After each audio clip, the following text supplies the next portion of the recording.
ሚድሮክ ኢንቨስትመንት ግሩፕ በመዲናችን አዲስ አበባ ከተማ 5 ዘመናዊ ሆቴሎችን ሊያስገነባ ነው። ሆቴሎቹ ኢትዮጵያ ለምታስተናግደው 32ኛው የዓለም የአየር ንብረት ለውጥ ጉባኤ ኮፕ 32 ይደርሳሉ ተብሎ ይጠበቃል።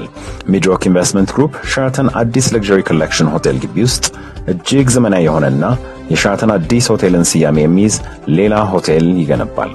በሚሊኒየም አዳራሽ ቅጥር ግቢ ውስጥ ሞክሲ ባይ ማሪዮት የተሰኘ ዘመናዊ ሆቴል፣ ሳር ቤት አካባቢ እየተገነባ ባለው መሐመዲያ የመኖሪያ መንደር ውስጥ ደግሞ 4 ፖይንትስ ባይ ሸራተን ሆቴል ይገነባሉ።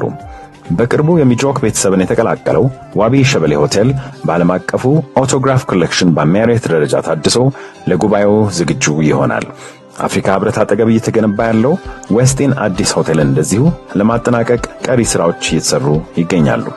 ሚድሮክ ኢንቨስትመንት ግሩፕ ለ32ኛው የዓለም የአየር ንብረት ለውጥ ጉባኤ ተሳታፊዎች በድምሩ 1500 አልጋ ያላቸው ሆቴሎችን እንደሚገነባ የግሩፑ ዋና ስራ አስፈጻሚ አቶ ጀማል አህመድ በቅርቡ መናገራቸው ይታወሳል።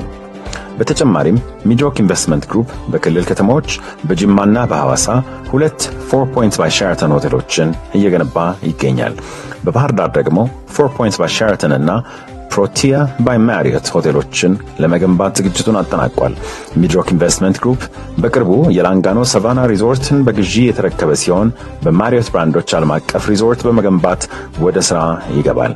ባሳለፍነው ሳምንት የኤኮ ቱሪዝም ዘርፉን ከፍ ሊያደርግ የሚችለውን የደንቢ ኤኮሎጅን ገንብቶ በማስመረቅ ወደ ስራ ማስገባቱ ይታወቃል።